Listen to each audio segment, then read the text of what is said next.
that's something that I think is really, really key. Is like you have to do the things that you hate. You have to do the things that you don't know to stay in the game and keep playing the game and keep working and developing yourself as an artist, especially as like a live performer.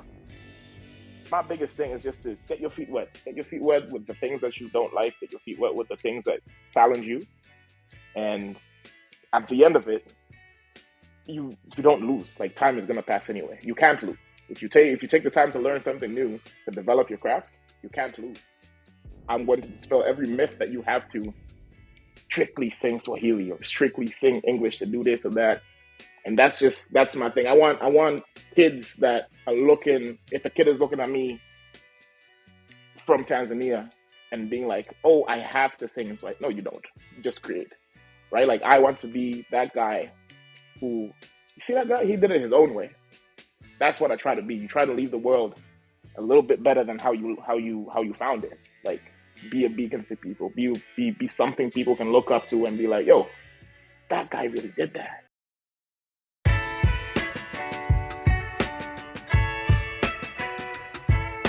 Hello, everyone, and welcome back to Foreign Gems. I'm Mac. I'm joined with Ola, and today we're joined with a VIP guest, Baraka, a longtime friend of mine. I'm really excited to introduce our listener base to you, to your music. I'm really happy you got to join us today. Thank you for having me today, guys. It's a pleasure. It's an honor. It's my first podcast. I don't know what the hell I'm doing, but let's run it and see how it goes. None of us know what we're doing. That's the beauty of this. I want to hop in right into some questions for you, Baraka. Hope you're good with it. Let's get it. All right, cool. So for those who, haven't heard your music yet and who will hopefully be listening to the music as soon as they've heard this conversation, what can you tell us about like your musical style? Like where did you get your inspiration for that? Well, that's a long story. My earliest memory of music is when I was in. I got it from church. I love the choir. You know how it is at home, like when your parents are like, "Oh yeah, get up, go to church every Saturday, every Sunday, whenever you go to church." I hated that. I always used to go to the sermons and I just put my head down and sleep. But every time the choir's up singing, I'm fireworks everywhere. So like it's definitely like a. I started loving music in church, and then my earliest sort of outside of church influence, I would probably say, is Tracy Chapman. The first time I heard Fast Car. Oh my God! It was one of these CDs that my sister had, with all like the greatest hits or whatever at the time. I could not believe it. I could not believe that it was possible to create something that's so, how do I say this, powerful in just listening to it. Like when you listen to Fast Car, it's a great song. It sounds good, but you like the message in it too. You know, like there's something that you take away from it, and that was sort of the first experience I had with music as a creative. I looked at that and I was like, man, it's not just about like the beat or just like jumping up and down. It's not just about like, like that, the enjoyment factor. You can do something, you can send a message out there, you can spread love, you can spread hope, you can spread something that you spread your light with the world. And that's kind of where I started, really. And so from a songwriter's perspective, Tracy Chapman is definitely my first hero. And then I started getting into Ed Sheeran in 2010, 2012, 11, around that time when he was popping. And again, I had the same sort of experience. I listened to the 18. When he was coming out with that single. I couldn't believe it. I was like, man, like he's really putting out a message out there. He's really doing something. He's talking to people. And like, Mac, I know you have this. I'm sure we have this experience, but like where we're from, music feels like it's very communal. Like it's very like we share it with the community. You know what I'm saying? Like when you go to the villages and stuff like that, there's people that are known to sing, and when they sing, it's almost like a storytelling type of experience. And I was always just drawn to that. Like so, artists like Ed Sheeran, Tracy Chapman, John Mayer, um, rap as well, Drake, Lil Wayne, The Game, Rick Ross. So growing up, I listened to a little bit of everything, but I was always more interested in like how can I tell a story with so much finesse and so much like intentional execution, but not lose out on that enjoyment factor. right? So that's kind of like my spiel on my influences and where I come from musically. And I'm so glad you mentioned Tracy Chapman. To be honest, that was my first cassette. You guys remember Walkman? Mm, Remember Sony Walkman? yeah. Yeah, I got one of them. I got one of them for Christmas, and I got that Tracy Chapman. I don't remember what the album's called, but I remember Fast Car was on it, and yeah, that Yeah. that song just hits different coming in your headphones for the first time as a kid. You're just like, damn. Like, not only is it a beautiful song, but like the emotion comes straight through. Like I don't know, I don't know how to describe that song, but I understand it as like a sparking point. Hmm. Uh, for some of our listeners, where they're from is Tanzania. In case you want to check out the music to understand a bit of the perspective of the storytelling of Tanzanian music. Yeah. Good good call out there for sure.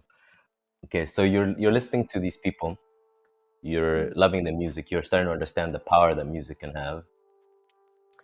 When is it that you start to have the feeling like, okay, I want to do it as well? Because it's one thing to kind of enjoy it and appreciate it from like one perspective, but when is it that what was the spark that made you think, I need to add my voice to this conversation that's happening?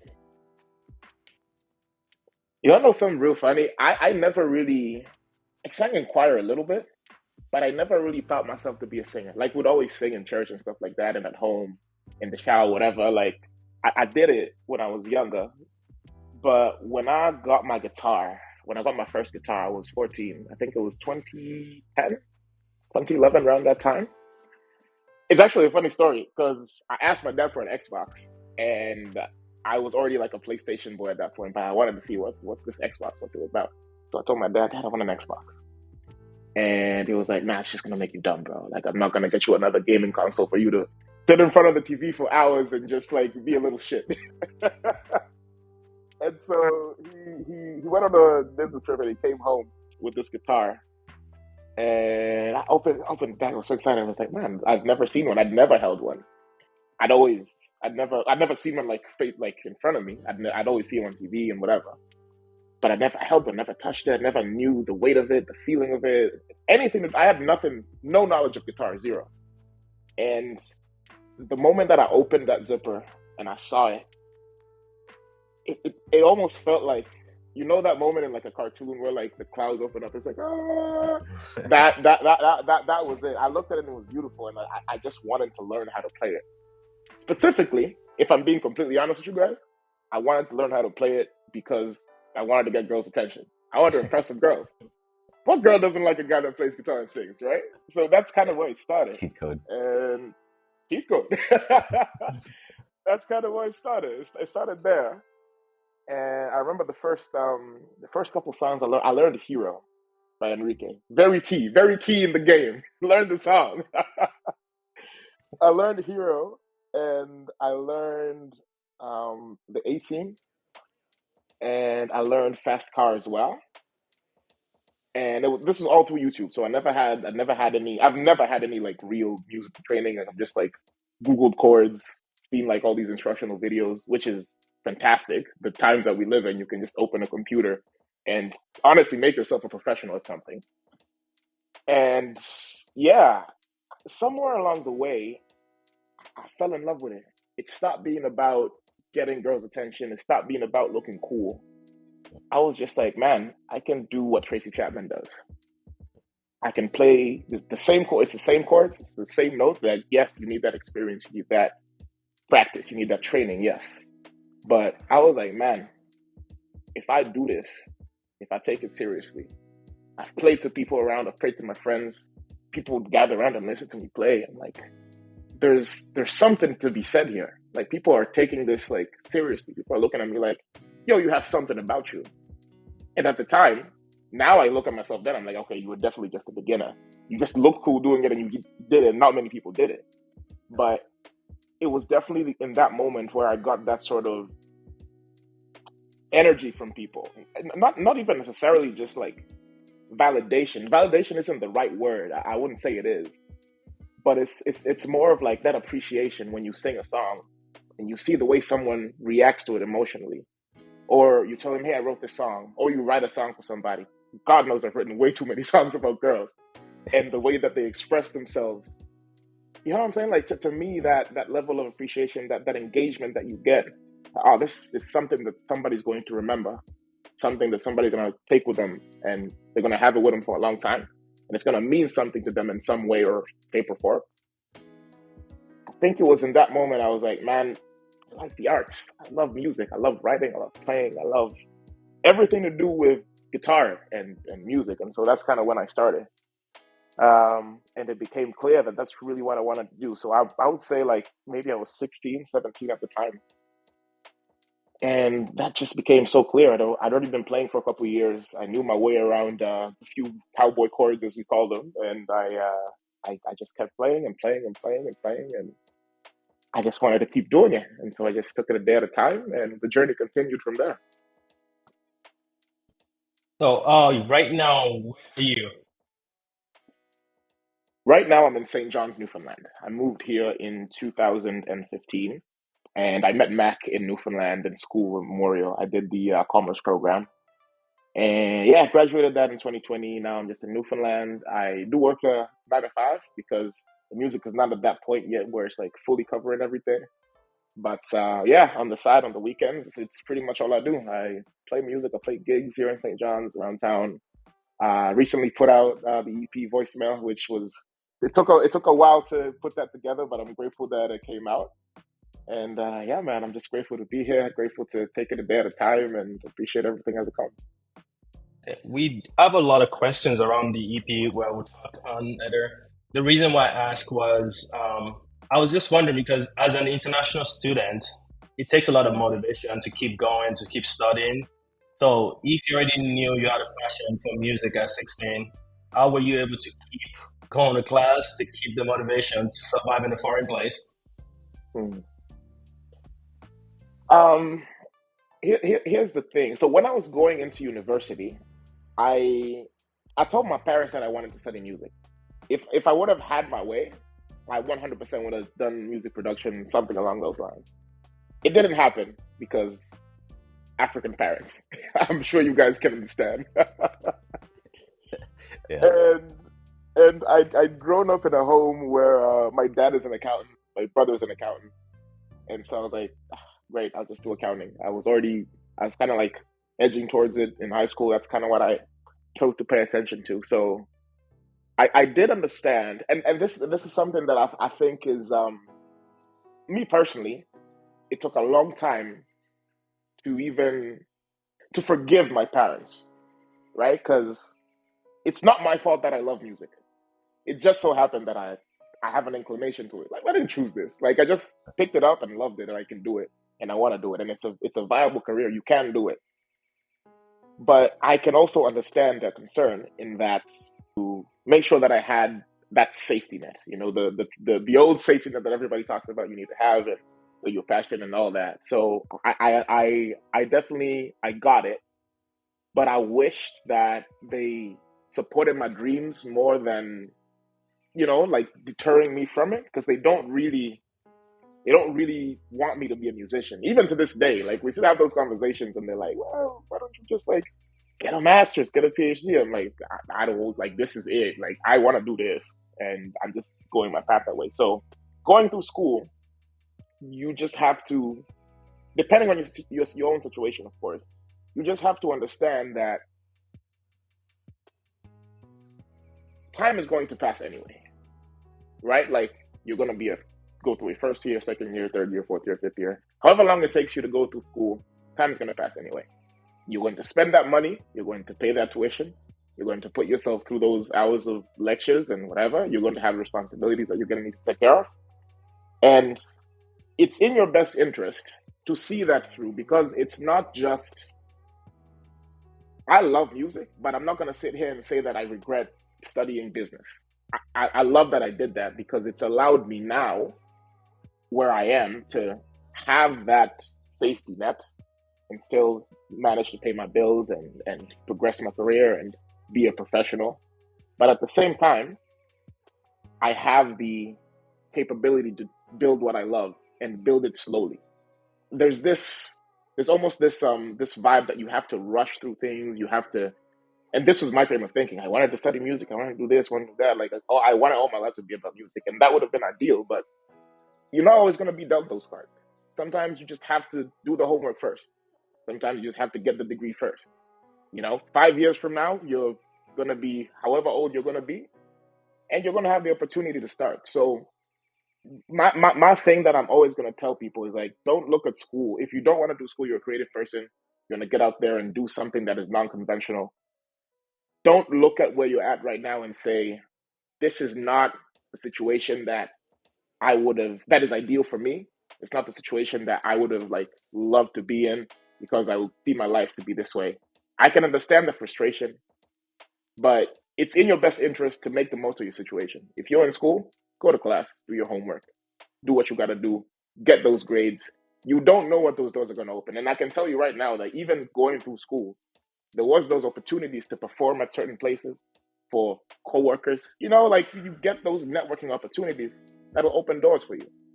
So my biggest thing and this is something I'm trying to manifest every day, is just stay present. Like if you focus on your problems, that's all you're gonna see. But if you try to think of solutions, that's also all you're gonna see, right? The musical experience I had in Admon, the same university, um, some of the ways that we took advantage of that was open mics, the I Love Monday series. Did you do any of Hmm. those things, or how did you get your name out while you were in school? Absolutely, yeah. So that's part of it as well. Is that just because you get this dream and you got all these responsibilities doesn't mean that you can't take 1, 2, 3 steps forward every month or every 2 months or every 3 months. There was the breezeway. I used to go to the breezeway a bunch of times for open mic. Shout Sometimes there'd out be Breezeway. nobody in there. Shout out the breezeway. Sometimes there'd be nobody in there. Sometimes it would be packed. Sometimes you'd play to 3 people and they'd stay for hours just listening to you. And so, excuse me, like it's very key to have those types of that frame of thinking that you gotta do something a little bit every day, just when you can, right? Like when you're in school, it's tough. Like I used to go to those open mics, but I had homework and stuff like that. And I did this competition. What was it called? Winter Carnival in 2016. 2016, 17? Yes, around that time. And that was my first experience playing with a band and practicing with a band. And so that was like it was a unique time too, because I'd never been in that setting where there's different instruments going on. There's coordination, there's teamwork, there's that element. So I learned that too in school by just saying, hey, I'm going to sign up for this thing because I can play guitar and I can sing and I can represent my house and it's going to be fun. Right. So you have to take those little opportunities to build yourself up. And I met one of, sorry, I'm like bouncing around everywhere now, but this is something that I really want to highlight. The person that set me up to even start gigging downtown, I met in Barnes House. I met him in 2016. His name is Derek Graham. I met him in 2016, and my mates were like, yo, you got to meet this guy. He's a musician just like you. I know you guys are going to get along. And I was like, okay, let me see what this guy's about. So I meet him, we hang out, and he played this song. To this day, I still tell him this song defined my creative writing in a way that you'll never understand. He played these chords I'd never thought about because I had no like musical training. And I was just blown away. I was like, this is crazy. It's crazy that this guy can write like this and play like this. And we just ended up bonding over the years. And he would always look out for me. He's pretty much my family now. And he's the guy that set me up to start gigging. I remember it was I don't know if you were here when TJ's was popping off. I Mhm. think it really started at in like 2020. Were you here? Yeah, this is Turkey Joe's. Turkey Joe's. Yeah. I got maybe the beginning of that wave just before I left. But I Yeah. do remember a lot of people saying they're going to Turkey Joe's for this, that, the other thing, live music happening there. They didn't do a lot of live music while I was going to like school, or definitely not when I was in res, but towards the end of Mm, my time in Newfoundland, I remember that for sure. yeah. Yeah. So what happened was, this is actually crazy. What happened was I went out to go hang out with Derek. He was covering a shift at TJ's. This was in 2000 and I'm gonna say 21, maybe 20. And we're just hanging out. The manager was in there. He was playing, he was gigging, and he took a break and he was like, "Hey, you want to play a couple songs?" And this is my guy now. He's my brother. He'll put me on whenever he can put me on. And I'm like, "Yeah, sure, I'll play a couple songs." So I get up there and I start playing. I play the A Team by Ed Sheeran. And the manager looks at me and is like, "Where are you from?" And I was like, "Yeah, I'm Baraka. I'm a singer-songwriter. I'm Derek's friend." I was like, "I don't know you, but you're hired, man. If you want to gig here, like." Then that was when they were just starting to amp up the live music. So it started off on Sundays, singing to two people in a room, right? And I didn't really have a presence. I continued to sing and write and play and all that up to that point. The consistencies, the practice, the whatever. But when I was in that moment, I was at the point where it was impressive enough to gain me that gig, right? So all the years of playing from like 2010 and going to the competitions that I've taken part of, the ones I've won, the ones I've lost, like they all just build you. And you have, I look at it now and I see that as like a pivot point. It was like, if that, I don't, who knows? We can't say for sure. But now I'm in a situation where I've done this for the last 3 or so years, and it's just grown like exponentially. It's gone from being, yeah, this is just a hobby to, yeah, you need to answer your emails, you need to show up to gigs early, you need to know how to tech your own sound, you need to know what equipment you need to know how to, you know what I'm saying? And it all hinged on that one moment that I credit to Derek for putting me on. Like, I did those gigs on, I got that connection with the manager at TJ at the time. Started playing on Sundays, and then it turned into Wednesdays, turned into Thursdays, turned into Fridays, and over time, people are like, "Oh, who's this guy? He's only here on he's here on odd times. Why is he here on a Wednesday? Put him on a Friday." Started gigging on Fridays. More people are coming out to see me play, and so you get that recognition, you get that income, and for me, a big thing, and this is like really really key. A lot of times when you're starting out like a creative endeavor, it's very, I almost say, like, don't spend that money on shit you don't need. Put that money back into your business. Put the money back into the music, back into the art. Whatever you're doing, when you get that first check, put it back into it. Get a new set of strings. Get like something. Get a tool, right? Because then it takes your value from here to there. Because that's what you've done. You've just put money back into it, right? And so I just kept doing that. And over time, I was like, okay, so I can afford to pay for a studio session. Let's get in the studio and make some music. You know what I'm saying? So it's really, really key to again, it's all about stay present. You do what you can. When you can practice. When you can play a show, play a show. When you can take an opportunity to take a gig, even if it's like to play to two people. If it's at that point in your time, if it's worth your time, it's worth you doing it, do it. And then see where it goes from there. Like, you'll never know what can happen from one singular moment. Something to add on to the theme of doing what you can with where you are. We've talked about that when we talked about easy side hustles. Doing work in your university, selling things around you. Even in the episode with Fez and Francis, our last two guest episodes, they talked about similar things. Where Fez started by creating videos by walking around the city and then editing it and sharing with his roommates. Francis started in a consulting gig by just using it at work, and then he was impressive enough that she was able to get clients. And for you mentioned Barnes House. For our listeners, Barnes is a resident at Memorial University. So if you're in university as well, you can start by playing to your roommates. That's where your fan base comes from, and they would be your first fans. I also had an experience with that when I DJ'd. I didn't live in residence. I lived off campus. But I realized earlier on that the people on campus liked my music. So I would go there and hang out with them every day. And they were my fans that then invited more people. And then it grew like that.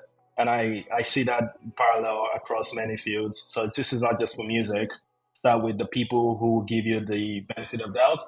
There was an episode of Indie Hackers recently that I listened to, Seth Godin, and he was saying that concept of start where you have benefit of doubt and then use that as a leverage to get to the next level. And as you said, start buying more equipment, start daring for bigger goals, and climbing bigger platforms.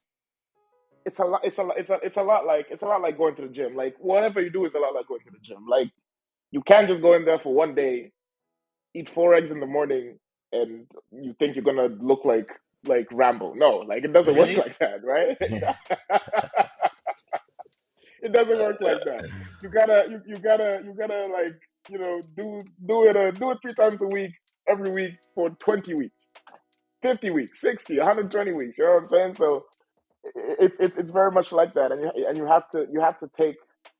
have to respect the power of a small step. You really like I've learned to respect that so much. Like that one glass of water in a day, that is a difference. That is literally a difference. It's one more, right? Like there's this glorifying of the results, but the results is nothing without the foundation and the journey and the path that you take. And it is profound advice, but I know it's also like over is it overrated or underrated? Underrated advice. Really, small steps are everything, and that's how you build anything. I want to go back a little bit to this pivotal moment. You know, when you perform at TJ's, you're told you're hired. So now you're technically a professional. So this is like a changing point in your whole musical journey so far. Now a little bit of pressure comes with the gig. Before maybe it was a more of a creative endeavor, something fun you do with your friends, but now there's this pressure of it being a profession. How did that kind of influence what you play? Did that play a role in you starting to write your own music?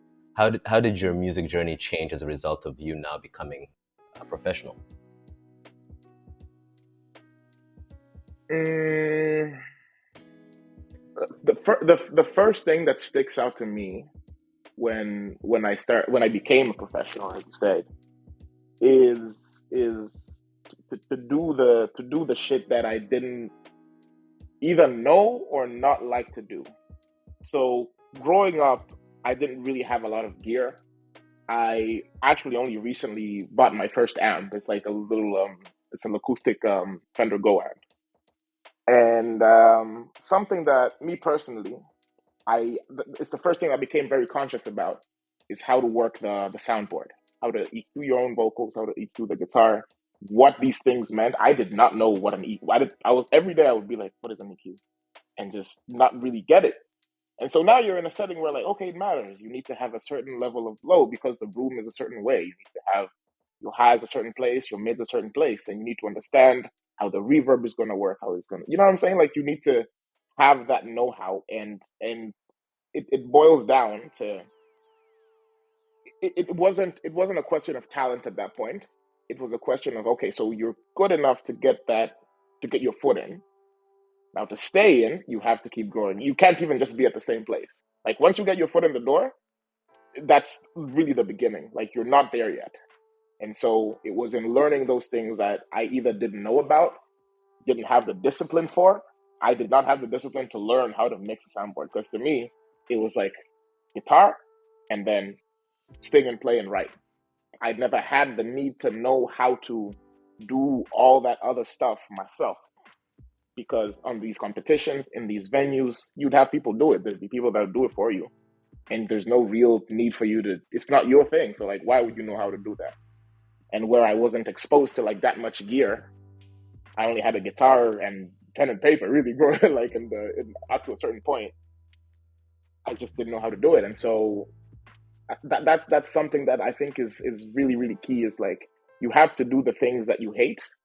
You have to do the things that you don't know to stay in the game and keep playing the game and keep working and developing yourself as an artist, especially as like a live performer.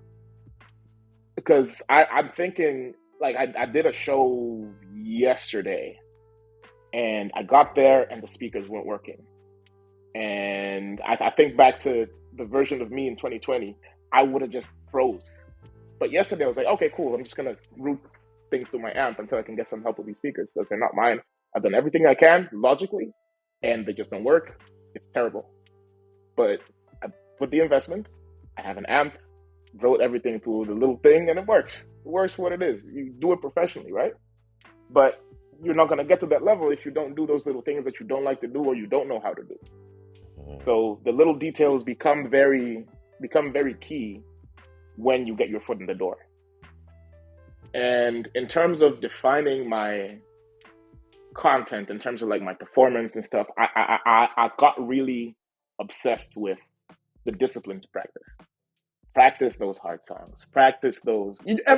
That's like, I don't know if it's just me, but it took me even a long time to learn like certain John Mayer songs that I love. To this day, I'm like, oh man, like I don't really know how to play Neon. I love it, but it's so hard. It feels like it's such a big mountain to climb, right? You're like, oh man, I love that song, but I don't really know how to play it. I have this anxiety around it, but just do it slowly. And that's kind of what I did. These songs I'd never heard of before. Some I knew and loved, but I just didn't know how to play. And I just had to have the discipline to learn those songs to beef up my set. Because at these venues, in these settings, these pub settings, bar settings, you're playing for 3-4 hours. So you can't play 1 hour of material for 3-4 hours. Like the people are just gonna be like, we heard that 5 times, right? So you have to add to your repertoire. And I believe even in doing that, it opened my mind to the technical aspects of guitar and music and the theory of things. And then it flows into your songwriting. It flows into your composition and the melodies you create. And yeah, man, my biggest thing is just to get your feet wet. Get your feet wet with the things that you don't like. Get your feet wet with the things that challenge you.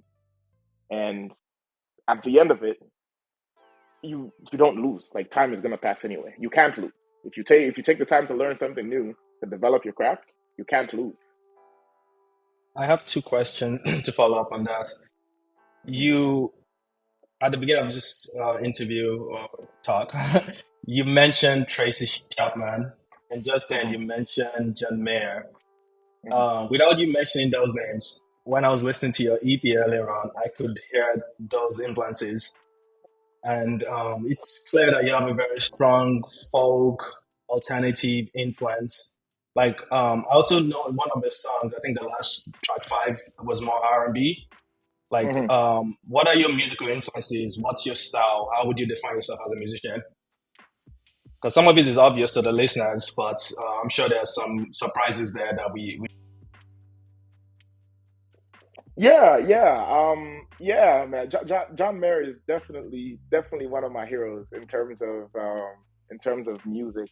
I really want to credit Ed Sheeran though, because seeing his performance, seeing what he could do even on stage live, I was like, whoa, that's possible with just a guitar. And so it started making me think pop, but not really. You know what I'm saying? Because you can't, I guess, I don't know if you can call Tracy Chapman's music pop, more like folk, I'd say. But if you put these elements together, they they they they they come together in a really, how do I say this? It's just a beautiful combination of sounds. You have the songwriting element, you have the composition element, you've got the rhythm and the beat, and people like Ed Sheeran. I know Ed Sheeran for a fact is inspired heavily by rap. He raps himself and R&B as well. So like I say I'm a pop musician just for ease of reference and to in this game you got to put yourself in a box so that people can find you and stuff like that. So I say I'm a pop musician, and that is what it is. But it's very it's very it's complicated. It's more interesting than that. Um, Usher is one of my favorite artists too. Like growing up, what's that? You remind me of a girl. Da-da. When I heard that, I was like, damn, it's spitting. Right? I was Yeah, like, man, how can he do that? yeah, yeah. So Usher was a big influence, and Robin Thicke as well. Robin Thicke was crazy when in his day when he was coming out with "I'm Lost Without You." So like growing up, we had that what was it, MTV Days? We had you remember these old Channel channels, O. MTV Hello, yeah. So they always play these pop bangers, and like I'm just sitting there in front of my TV, like consuming that. But it's just forming my identity as a musician, and it's influencing me a lot. And even rap, Rick Ross, The Game, Nipsey Hussle, like all these sounds, all these influences, the flows, the beats, the rhythms, the melodies, the composition, the arrangement. Arrangement is also one of those it's talked about a lot in the industry amongst professionals, but the average person doesn't really understand what it takes to arrange a song to a point where it's enjoyable, right? Like there's a technical side of it, and I'm very grateful for the team that I have that sort of guides me into channeling the creativity into something that is marketable. But arrangement it's very key. Where does the kick drum come in? Where do you have a synth? Where do you have a harmony? Because if I were to record a demo by myself, I'd just start playing the guitar, maybe do a little beat, kick snare type situation, and then I'd layer harmonies wherever it feels right. But when you take that to the studio and you say, "Hey, I'm going to make a pop record," or "I want to make an R&B record," like each one of those songs on voicemail, I was like, "Okay, Matt, so in that position, track number 5, R&B, 3 chords. The vibe is the vibe. It's influenced by it. You can hear it. You know that it's an R&B song, but the way that I wrote it, it's when it's just voice and guitar. You have to have all these other different elements if you're going to really make yourself stand out and make your song, excuse me, and make your song into what you envision it to be. And so, yeah, like the influences are there, but it is a lot of there's a lot of trial and error. There's a lot of focus on the nitty gritty stuff and the production side of things to really give you that result that you want and make those influences, like you say, come through in the music. Mark and I were actually saying this off record in the last episode, when we were recording the last episode, just about how Hmm. different forms of art kind of translate and share similarities. It would be interesting to have you and then some painter and see how that translates. Because the way you were mentioning your influences, it just I just can see the way a painter would be thinking of the composition of their painting.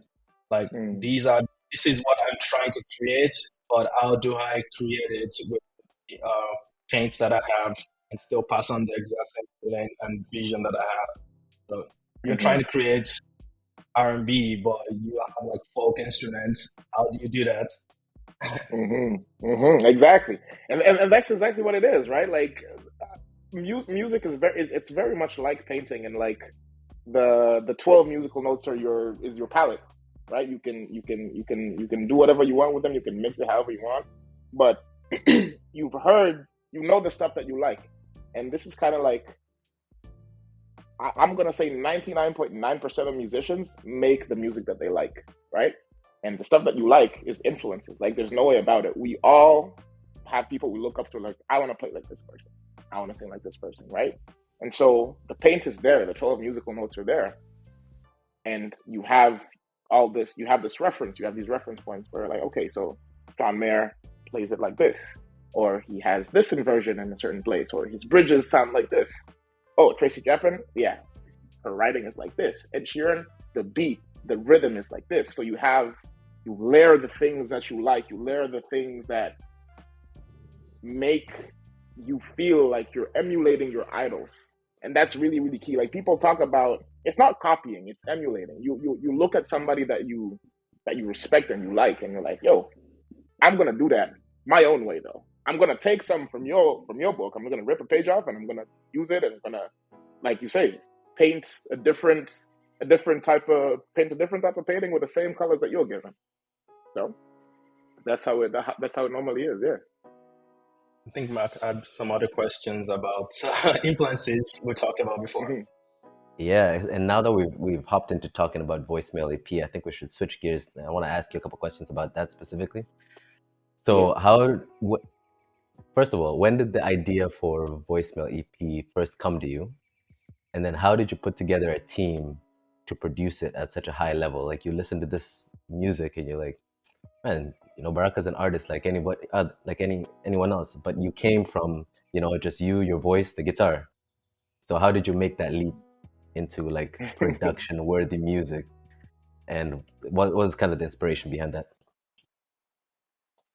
Oh, voicemail. So, thematically, in terms of what the songs are about, um, there was a time I went through like a crazy, those breakups that change you to be a better man. Like not the ones that turn you into Future, not those. The ones that like you look at, you're like, yo, that's crazy. I actually did all that. So I went through that, and it was a big learning point. And it started with Island Queen, and you can listen to Alan Queen and voicemail, and you see such a big gap. But thematically, voicemail was already there in that I had gone through a very traumatic experience, most especially traumatic because there was a lot of things that I had to admit that I gotta own up to that shit. I gotta say, I'm responsible for A, B, C, and D, and there's things I can do better. And this is the kind of thing that I need to learn. But at the same time, the gap in creating, going from an Island Queen to voicemail is something that it took, I'm gonna say 2.5 years, 1.5, 2 years maybe. Mhm. Um, I met my producer. His name is Matt Dines. He at the time it wasn't Hurricane Music just yet, so he was running a studio. I was his first client, and we linked up together for Island Queen, and it was great. It was exactly what I wanted it to be. I was thinking more acoustic and that kind of sound, that kind of vibe, and it worked. It was something that was light. It was well received, and then started thinking bigger. Original voicemail wasn't supposed to sound like that. It was supposed to be, like feet in the water type sound, very acoustic, whatever. But I was like, why am I selling myself short? Mm. I could just take my time to make something like how I imagine it. Like I'm going to make music like I've made it. I'm going to make music like I'm going to play this in front of 100,000 people in Madison Square Garden, something like that. I love that. And so it Manifest was that. just, Yeah, yeah, I yeah, manifested it one day at a time, yeah. right? And so a lot of it was patience, to be honest with you, because at the time I hadn't been in the studio for, I think it was 3 years, 3 years since I've been in the studio. And you lose a lot of technique, you lose a lot of like, like principles and things that you just like, it's a work environment, right? You have a flow, you have a rhythm about you, and you lose it if you don't practice that consistently. And it was also a new working relationship. It was a new working relationship. I just met this person. They played a record that they worked on. I think it was by an artist named Megan Waterman. Yes, can't remember the name of EP, but the sound of it was just incredible. And I was like, this guy is a producer. I immediately knew that his vibe was right, his energy was right, and we got connected together through Music NL, which is fantastic. The province of Newfoundland really does bits for their artists that are working here and supporting them, and all the credit to them for all the funding, all the developmental advice that they give you, the career advice that they give you. It's incredible. Yeah, so it took a long time, and a lot of that process was figuring out what I wanted people to know me for, and just my signature sound. Because like when you hear a Beyonce song, you know it's a Beyonce song. When you hear a Drake song, you know it's a Drake song. Like it's undeniable. Like there's certain beats that you listen to, and you're like, there's no way this is not a Rick Ross and Drake feature type song. Mm. There's no way this isn't a Lil Wayne song. You know what I'm saying? Like that was what I wanted to go for, and I was trying to go for it. I'm like, yo, if if somebody walks up to me today and says, "Hey, put out a record. You're going on a world tour. What are you putting out?" Mm. And as good as Island Queen was, it wasn't Island Queen, right? I was like, okay, I'm gonna put out a record. It's gonna take time. It was 1 to 2, maybe 3 studio sessions max every week, every single week, without fail. And in that time, you learn technique, you change gear, you like. I know for a fact that the studio. If I show you pictures of the studio in 2020 or 2021 when I started working on that project, and I show you pictures of the studio now, you won't. It's like two different atmospheres, two different things. Mm. Changes in the vocal chain, changes in plugins, changes in who's playing what where, right? And it even went from being like one of those things where I had hired a few session musicians to come in and play their respective instruments, and it sounded great for what it was at that point in time. But as we kept going back to these songs, as we kept developing these songs, it became more apparent than that there was something else that we needed to add. Maybe the way that the bass was played by that specific player, or the way that the horns were played by that specific player, wasn't fitting with the vibe that we're trying to put out. And so, yeah, it was just a very long learning journey. Almost like I needed to, because I've been in the studio before, I'd made music before, but it'd been such a long time. I'd lost touch, I'd lost my edge, and I needed to rediscover what it is that I wanted to do on a record. And the key thing that I think any any musician, any creative, specifically music, if you're making music, you need to really pay attention to the way you want to make people feel. There is a reason Wine Drunk is picked up by Spotify. Like when you listen to that song, there is a feeling about it that is undeniable, and it transcends across different audiences, and it works, right? Like it gets that recognition, like, oh, this guy is down bad, right? He's talking about getting lit online, and I can feel his pain. It's feeling like, like as a creative, you should never forget that people consume your art to feel something, to have a certain level of expression about something, to relate to something, right? And if you just go in like, yeah, like you can create, you can do, be like, yo, there's projects where it's just like, okay, this is professional, gotta get in, put up a few vocal takes, maybe a few guitar lines, whatever. Those will always be there. But if you're working on a project, production, writing, composition, all these things have to work together to create the right feeling. So sometimes it means getting rid of that, guitar take that you like so much because it's just not the right feeling, right? And again, I'm doing this whole thing, I'm bouncing around, but I think I've covered the thematic side of voicemail and also the technical side of voicemail. But is there anything I've missed in my response there? Sorry to ask like No, that. no. That was good. That's kind of what I was looking for, is Hmm. where it fit into your professional journey so far. So you answered that, Hmm. stepping the level up, being proud of it, knowing that this is something that I would play even to hundreds of thousands of listeners.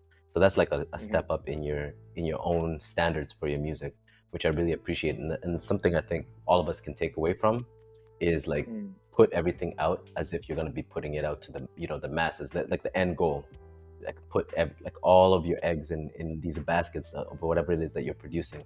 Of course, there's Hmm. instances here or there where you're practicing or whatever, but just like having that pride and putting that into your work. And then of course, like the feelings where you were in that time when you started to kind of write some of the music in it. So I love that you covered all of that, and it's very inspirational for other musicians. um Hmm.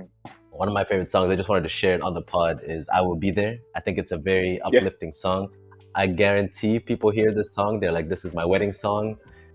So I wanted to ask a little bit more about that song specifically. Yeah. You talked a little bit about like Wine Drunk. This guy is kind of down bad. I Will Be There is almost like it's a hopeful song. It's like a change It in the is. vibe in the EP. So like in terms of the composition of voicemail, like were you thinking about that specifically? Like we need a part to bring everybody up and put hope back into the album, or like run me through that a little bit. Yeah. So if you look at voicemail, and this is kind of like how I like to arrange bodies of work. I look at it like a book. There's got to be like an introduction. There's got to be like like, why are we listening to voicemail? right? And voicemail was inspired by a breakup. It really was, and it's inspired by that journey that a man takes from having something so significant to the point where they got to take responsibility. You're aware of your responsibility and your part in whatever happens in a relationship, and you have to act right. You have to, you know what I'm saying? Like you get that turning point where like, okay, cool. Like if this is the future that I want, this is how I need to behave. And it sort of starts like that. Safety is track number one, and it's I had the realization that okay, like this relationship is not going to work because it's not safe. It's not safe in the context of I can't express myself to this person no more. They can't express themselves to me. We're arguing all the time. We're fighting all the time. There's no joy in this thing. Why are we doing this? Like we're not each other's safety. Let's cut it. And then that's the end of that. And then wine drug is sort of like you get that one down bad day and you're like, okay, great. Like, I want to call my ex so bad, man. Where the shawty at? Right? And then you move into longest night where you kind of just have you're learning and you're growing and you're going through it and you miss this person and every day feels like a long night. And that is sort of the spirit of the expression, the spirit and expression of that song is I was missing this person. I'm like, man, I want to try again. I want to do this better. I want to do that better. I want to try. But then you just realize that it's not right. And so I Will Be There is kind of like the what do I call it? It's kind of like the point where it goes from this is sad to, hey, like you're not in a great place. Take responsibility for yourself. You have to take care of yourself. You have to be there for yourself. And that's the first ever song that I ever wrote that wasn't about a girl. You know what I'm saying? Like there was always a muse behind these songs. But I think as creative, especially, and this is something that was kind of like not really a light bulb moment, but I definitely wasn't aware of it more often. Look to yourself. Look at yourself as a muse. If you take yourself and you put yourself on a stage or like have an out of body experience and take a look at yourself.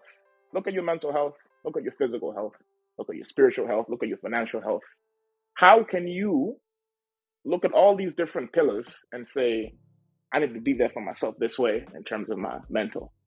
Go to counseling, go to therapy, talk to who you got to talk to, let those feelings out, let those expressions out. Look at your you know what I'm saying? So like the spirit of that song is there's a lot of things in life that we can't control. There's a lot. Like we can't control what happens to us sometimes.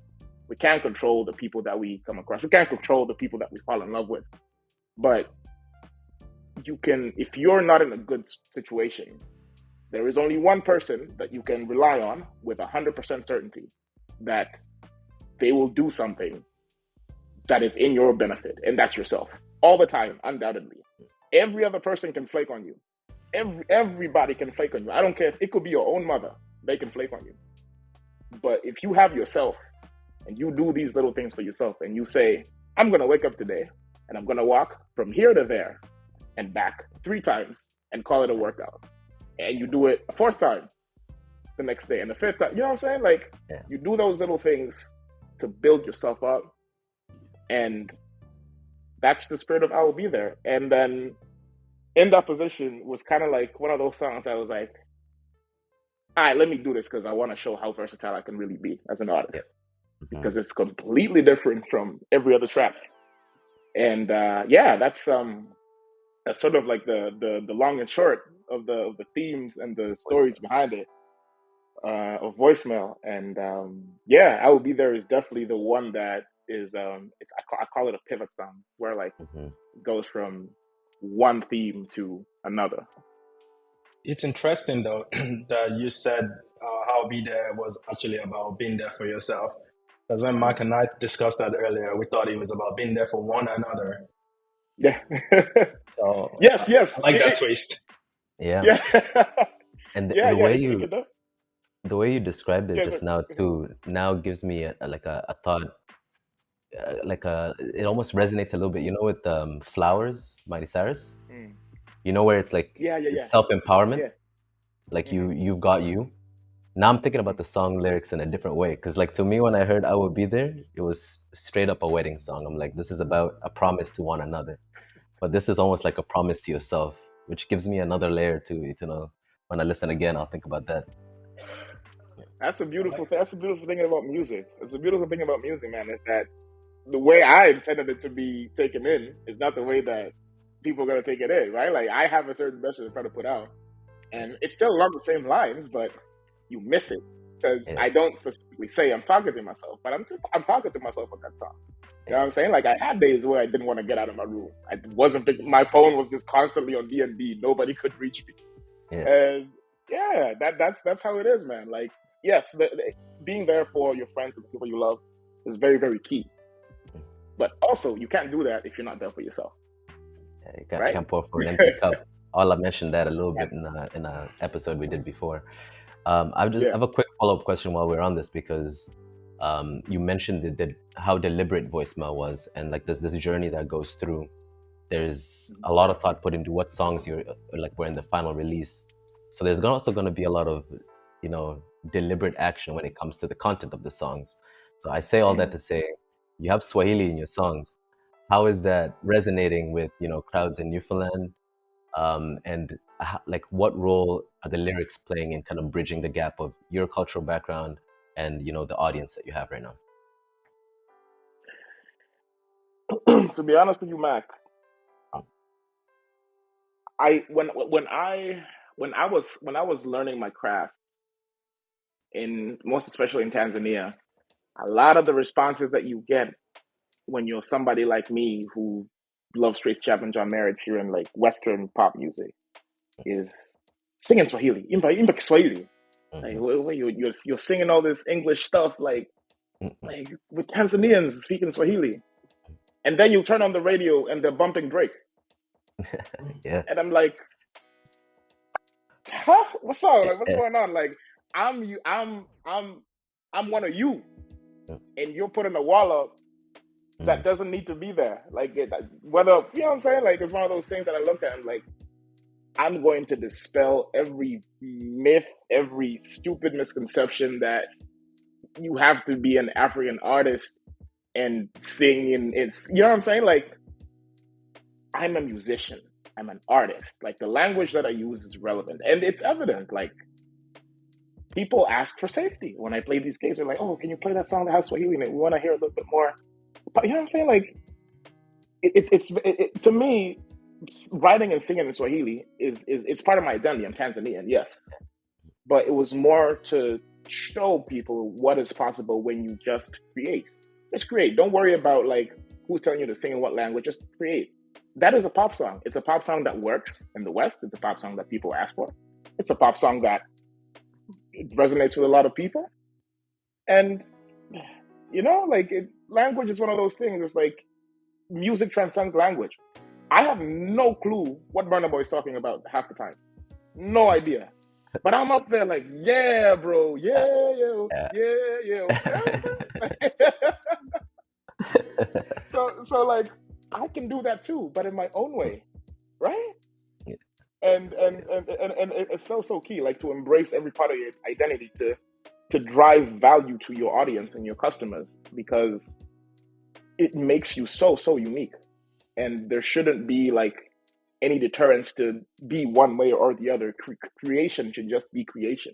Music will always transcend cultures and language and barriers and stuff like that. So whether you do it in Swahili, whether you do it in English, just do it. And I'm going to continue to be that person. And I've got the song, Mac. I'll run you a demo. It's for your ears only. Yeah. And I'm telling you, there's a verse in there that is going to surprise you. I'm almost certain it's going to be on the next record, Yeah. but it's a statement piece. That's all I'm going to say about it. It is a big statement piece, and I'm going to dispel every myth that you have to strictly sing Swahili or strictly Mm. sing English to do this or that. And that's my thing. I want kids that are looking. If a kid is looking at me from Tanzania and being like, "Oh, I have to sing in Swahili," no, you don't.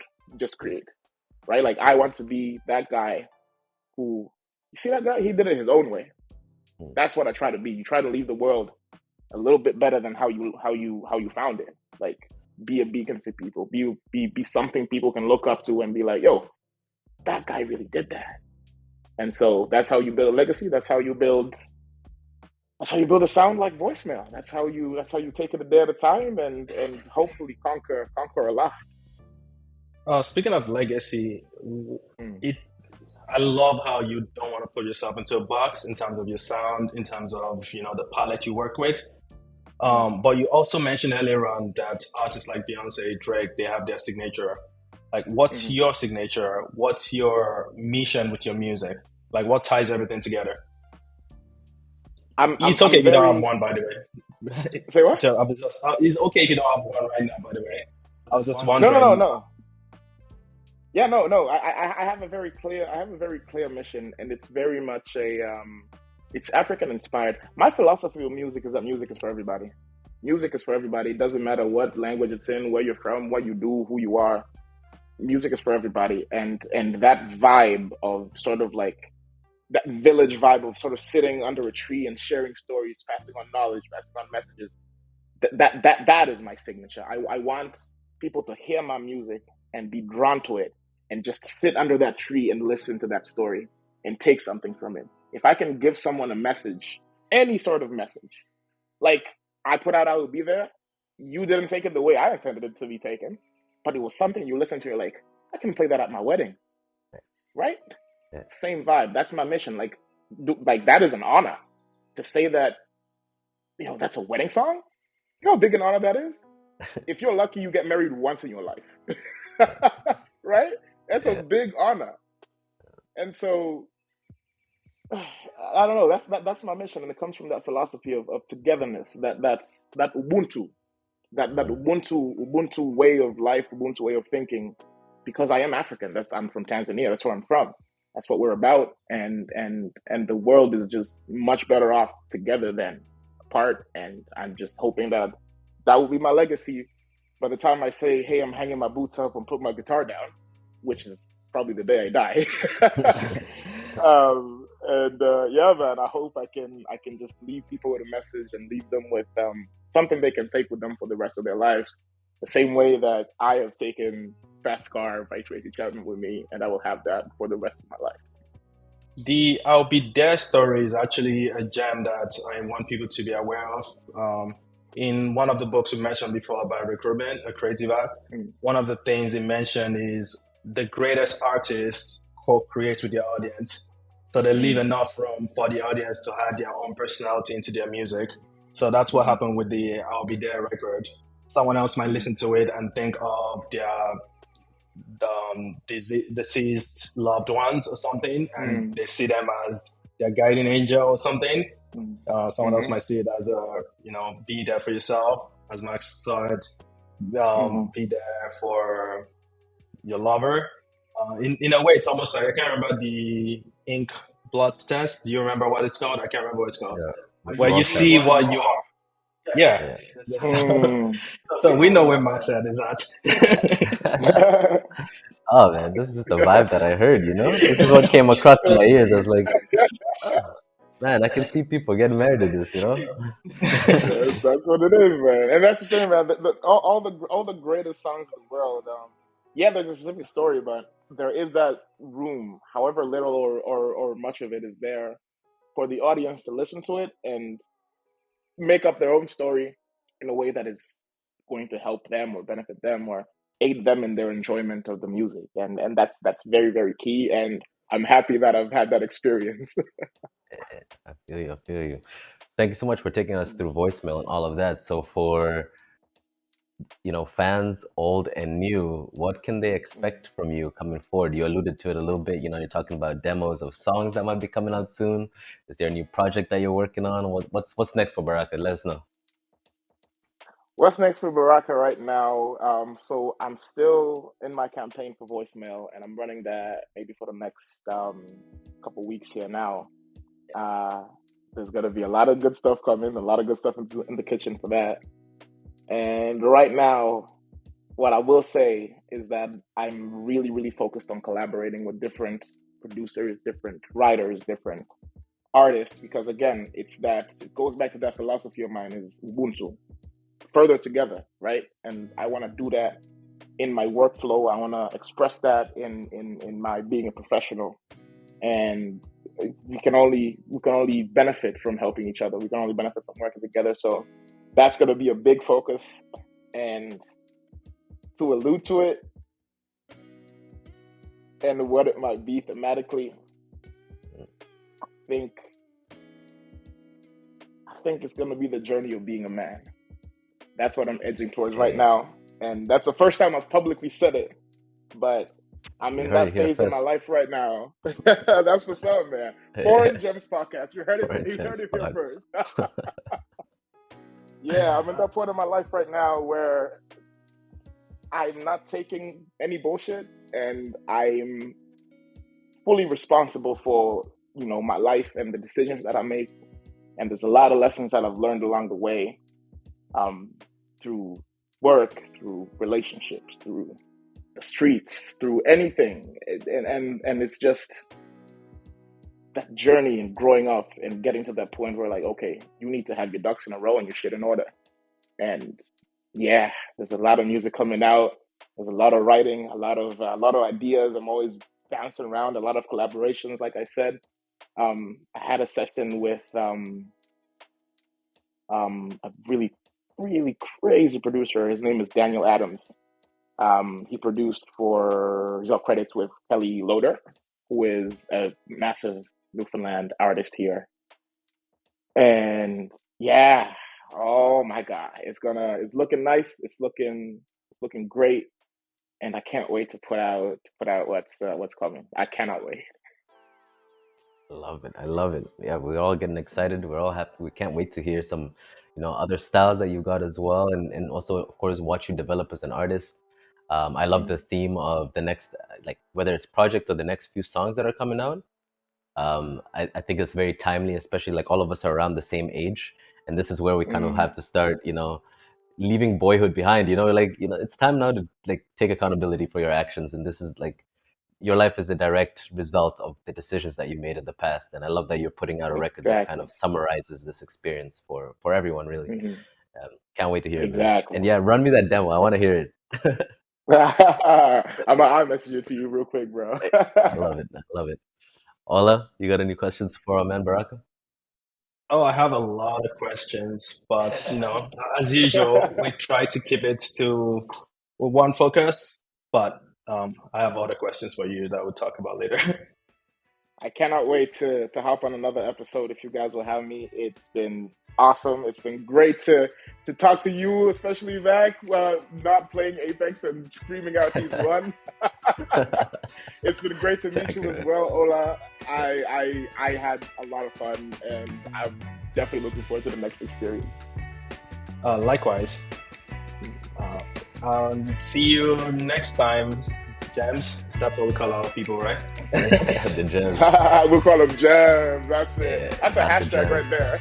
That's the hashtag. And funny enough, like maybe some of the listeners don't know this, but Baraka means blessing, and it has been an absolute blessing having this conversation with you. So thank you for being on, and we can't wait to have you again. We'll chat again soon. Thank you, my brother. I appreciate you, and I'll see you on the next one.